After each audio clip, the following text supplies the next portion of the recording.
let's talk about the very much worst case for Bitcoin. So one might say, okay, the very worst case would be Bitcoin going to zero. It gets hacked. Let's disregard that case. Okay, let's assume Bitcoin trading in itself will continue the way it did. So let's take that case away and let's just think about demand and supply dynamics. Let's think about how these dynamics shifted over time in the past and how they could shift in the worst case going forward. Now, what I like to look at in order to determine what the potential trading ranges for Bitcoin are, what I like to look at is simply historical returns. I like to look at how much had people been in the past in profit and how much had they been in losses. And the nice thing about Bitcoin is, or blockchain in general, that you can look at every single transaction in detail. So in traditional finance, you only have the brokerages, right? You only have the centralized exchanges. You've got the clearinghouses. You don't really know where the stock came from that you bought. You don't know if you bought that stock from a whale, from a large investor. You don't know if you bought this from the private investor next door. You have no idea who holds how much. You only have a bit of disclosure, right? For the people that have, for example, more than 5% in the stock, you have to disclose this. You can figure that out. But in general, you don't know the details. That's different for the blockchain. That's different for Bitcoin. For Bitcoin, we can see, for example, what are long-term holders doing? Are long-term holders currently accumulating? Are they currently selling? We know, are they currently in profit? Are they currently in losses? And because of that transparency, because we can look at every single Bitcoin when it moved in the past, we can figure out if the market right now is in profit or in losses in aggregate. So the way to think about this is, if currently there's a lot of demand for Bitcoin, right? The price obviously tends to rise. But the current price that we then have after the price rose is simply just the last traded price. The people that traded Bitcoin before that, they are all in profit. So when we tend to be rising, then the majority of people tend to be in profit. We tend to be falling, and the majority tends to be in losses. And what you can do is you can look at every single blockchain, you can look at every single Bitcoin on the blockchain, you can check out, okay, what is the average price actually of all those people? So you're not checking the recent price, you're checking the average price of all the Bitcoin. At what point in time did it in the past move? And when you do that, you get a metric called the realized price. The realized price is the average price of all the Bitcoin when they had last moved. So simply just check, what is the timestamp of that last move Bitcoin? What was the price at that time? And then just look at all of the Bitcoin with all of the last move timestamps, and you take the average of that price. That's the realized price. When the current price is exactly at the realized price, then the market in aggregate is neither in profit nor in losses. If the current price is above the realized price, and the market in aggregate is in profit, and the current price is below the realized price, the market in aggregate is in losses. So what does that mean? It shows us, in general, if people are currently rather considering to take profit, or if people are rather considering to hold on to their Bitcoin. If people are currently in profit, they might take the profit, they might depress the price. If people are currently in losses, and they believe long-term in Bitcoin, which is probably the case for most people, then they just might wait it out, right? They might simply just wait for fiat inflation to catch up. They might continue dollar cost averaging, taking advantage of those low prices. And yeah, the short-term trading tourists, they're all gone. The long-term holders take over. And so what we see is that in general, the price tends to somewhat bottom out once we are below the realized price. Now, by how much? Roughly 30%, maximum, very short-term 40%, can the current price fall below the realized price. At least historically, that's what happened. So where are we now with that realized price? We are at currently 26,000 roughly. I'll put up a graphic here on the screen. This is where we now are. And so this would be the worst case, as in people just being neutral on their position.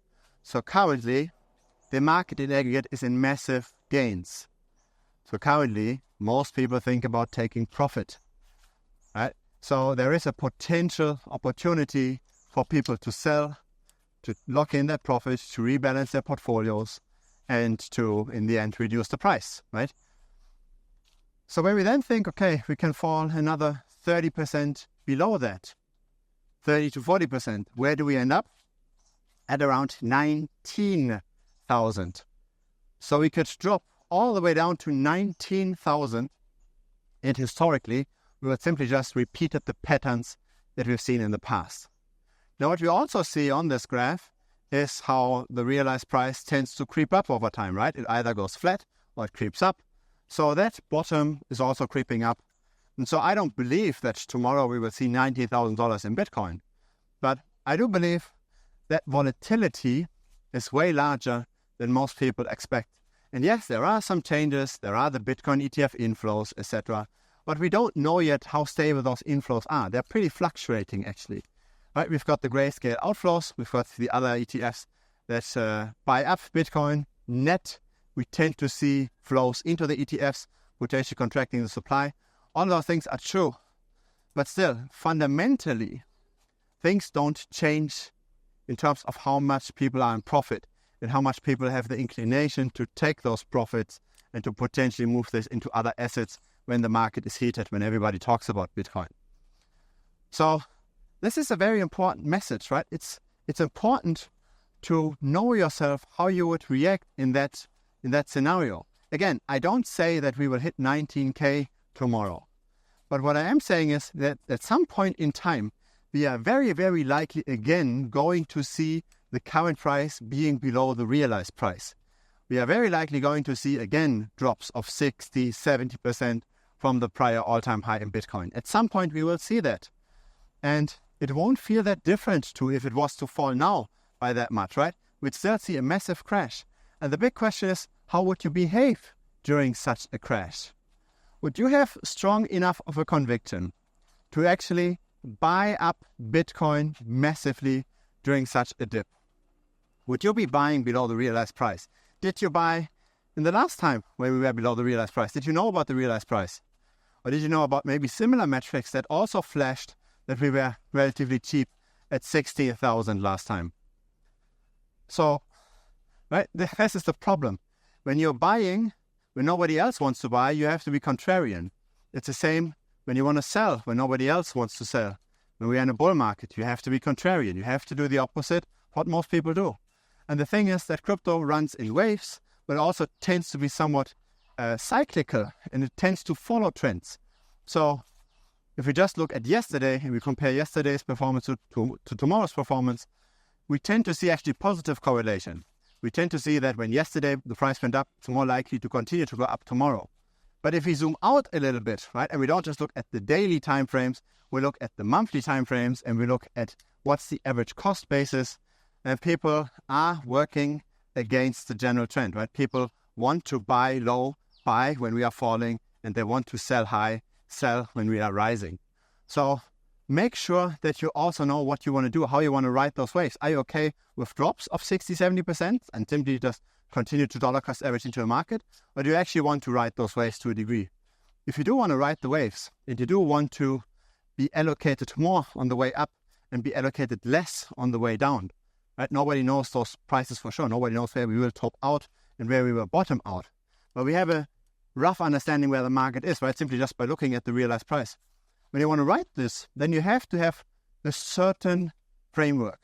I personally love the realized price. I also look at other things, but I really love the realized price because we can't get this in any other asset. And I do believe that there's a real psychological effect here. If people are in aggregate 2-3x in profit, then they might take some chips off the table, and they have taken those chips off the table relative to their cost basis at similar kinds of levels. And also people have bought at similar kinds of depressions below their cost basis. So there is some kind of continuity here. And that's why I like this approach so much. But you need to figure out what approach best works for you. If it's your first time here, feel free to subscribe. I publish videos regularly. I like what we very much appreciate as well. It helps the channel grow. See you next time. Cheers.